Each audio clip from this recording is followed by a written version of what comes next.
तो एपिसोड 5 की शुरुआत में हम 6 महीने पहले का सीन देखते हैं, जहां लाना जब अपनी जॉब पर जा रही होती है तभी एकदम से अनु में किसी की आत्मा आती है और वो लाना पर हमला कर देती है। यह सीन कट होता है और हमें 6 महीने बाद का सीन दिखाया जाता है, जहां ग्रेसी मधु के रूम का दरवाजा खोलती है और मधु भी पॉसेस लग रही थी।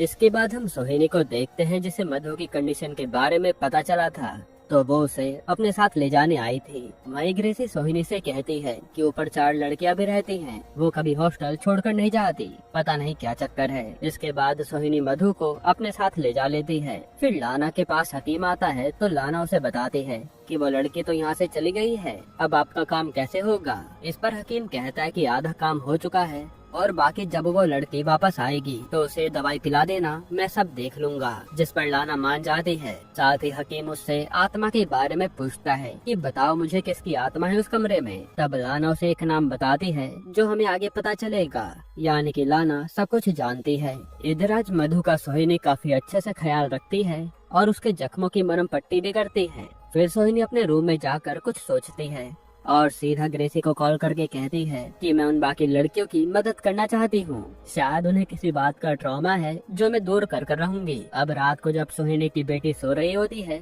तभी उसे ठक ठक की आवाज आती है और जैसे वो नीचे जाकर देखती है तो मधु काफी डरावनी हालत में नीचे घूम रही थी, जिससे सोहिनी की बेटी डर जाती है और तुरंत अपने रूम में भाग जाती है। फिर अगली सुबह जैसे सोहिनी की बेटी जागती है तो देखती है कि मधु एकदम ठीक है और काफी अच्छे से बात भी कर रही है, जिससे सोहिनी के बेटे को कुछ भी समझ नहीं आता। इधर हॉस्टल में सोहिनी आज उन 4 लड़कियों की पूरी स्टोरी सुनती है कि वो कहां से आई हैं और क्या जॉब करती हैं, ताकि वो उसके ट्रॉमा के बारे में जान पाए। इसके बाद सोहिनी इन सबसे पूछती है कि आप लोग हॉस्टल से बाहर क्यों नहीं निकलती, जिसका इनके पास कोई जवाब नहीं था। पर हमें पास्ट का सीन दिखाते हैं कि जब रीमा हॉस्टल से बाहर जाने की कोशिश करती है तभी उसके पेट में भयानक दर्द होता है और वो आगे नहीं बढ़ पाती। खैर अब प्रेजेंट में इन सबसे बातें करने के बाद सोहिनी चारों को उसके साथ हॉस्टल के गेट से बाहर चलने को कहती है और जैसे सबसे पहले कोमल आगे बढ़ती है उसके तुरंत गाल पर नाखून के निशान बन जाते हैं और वो तुरंत अंदर चली जाती है,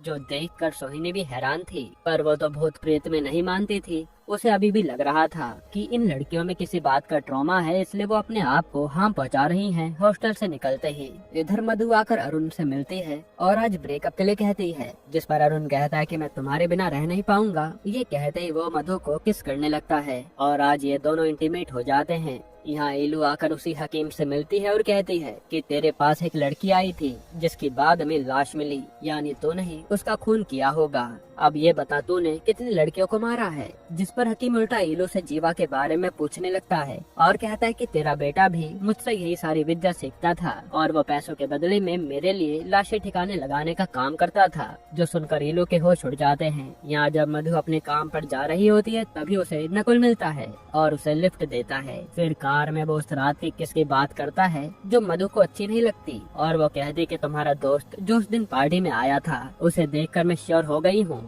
कि तुमने और तुम्हारे दोस्तों ने ही मेरे साथ दुष्कर्म किया था। तब गुस्से में नकुल रिवील कर देता है कि हाँ वो लड़का मैं और मेरे दोस्त ही थे। असल में नकुल मधु को काफी समय पहले पसंद करता था, लेकिन मधु ने कभी उसकी फीलिंग्स नहीं समझी और कॉलेज में वो अरुण की गर्लफ्रेंड बन गई, जो देखकर नकुल को गुस्सा आया और उसने मौका पाकर फेयरवेल वाले दिन अपने दोस्तों के साथ मधु के साथ दुष्कर्म कर डाला। फिर वो मधु को सीधा एक सुनसान जगह पर ले आता है और बेचारी मधु कुछ भी नहीं कर पाती। वहीं नकुल ने अपने बाकी दोनों दोस्तों को भी बुला लिया था, जो आज उसे जान से मारने का प्लान बनाकर आए थे। तभी एकदम से वहाँ तेज हवाएं चलने लगती है और मधु गायब हो जाती है। इसके बाद जब ये लोग अलग अलग मधु को ढूंढने लगते हैं तभी मधु में एकदम से वो आत्मा हावी हो जाती है और वो नकुल के दोनों दोस्तों को बड़ी बेरहमी से मार डालती है। पर नकुल मधु की आवाज सुनकर ही वहाँ से भाग निकलता है। इधर थाने में ये लोग उसके बॉस बुलाते हैं और बताते हैं कि हमें आपके बेटे जीवा के बारे में पता चल गया है। उसकी लाश तालाब में पाई गई है जो पूरी जली हुई थी।